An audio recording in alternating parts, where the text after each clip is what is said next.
সকাল চলে এলাম নতুন একটি ব্লগ নিয়ে। আজ হচ্ছে বৃহস্পতিবার। তো চলো তোমাদের সঙ্গে আমার আজকের সকালটা শেয়ার করি। বৃহস্পতিবার মানেই আমার কিন্তু ঠাকুর ঘরে অনেকটা সময়, যেটা আমি প্রত্যেকটা বৃহস্পতিবারের ব্লগেই বলে থাকি।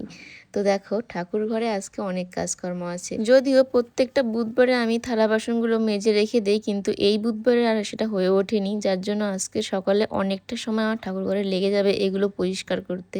তো প্রথমে আমি থালা বাসনগুলো বের করে নিয়ে ঠাকুরঘরটা ভালো মতো মুছে নিয়েছি, আর এই দিকে থালা বাসনগুলো রেখে দিয়েছি। আর এগুলোকে আজকে ভালো মতো পরিষ্কার করব, যেটা প্রত্যেকটা বুধ বা বৃহস্পতিবার আমি করে থাকি। তো দেখো ঘষা মাজা করা হয়ে গেছে, এখন শুধু ধোয়াটা বাকি। তো ওইদিকে ধুয়ে টুয়ে সমস্ত বাসন কাসন এদিকে গুছিয়ে নিয়েছি। এখন তুলসী তলায় জল দিয়ে ফুল টুল উঠিয়ে নিয়ে চলে আসবো। তো চলো আজকের ব্লগটা দেখতে থাকো।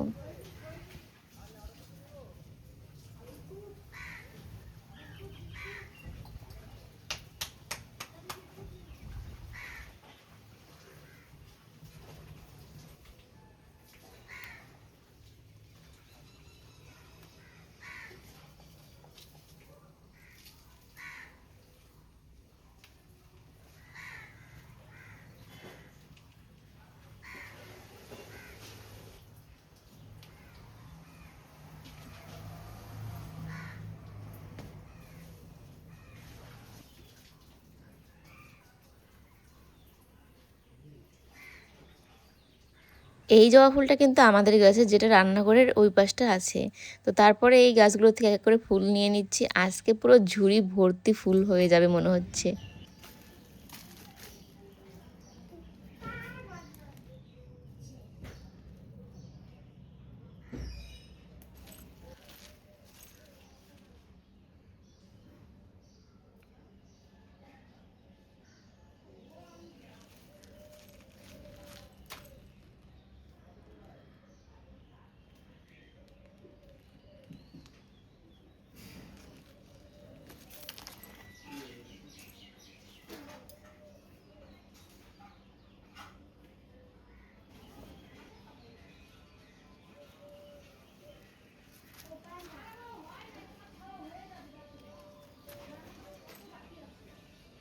তো দেখো এদিকে কতগুলো ফুল হয়েছে। এমনিতেই সোনুর বাবা কিনে এনে দিয়েছিল, যেহেতু বৃহস্পতিবার পান করা লাগবে। তারপরেও গাছে আজকে অনেক ফুল ছিল, আর দেখো এখনও কিন্তু রয়ে গেছে। তো ফুল টুল নিয়ে চলে এলাম ঠাকুর ঘরে। এখন সমস্ত কিছু রেডি করে নেব।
এত ফুল পেয়েছিলাম যে ঠাকুরের আসনটা আজকে মন ভরে সুন্দর করে সাজিয়ে দিয়েছি। তোমাদের কেমন লাগলো অবশ্যই কমেন্টে জানিও। আর তোমাদেরও বৃহস্পতিবার কীভাবে কেটে যায় সেটাও কিন্তু জানিও।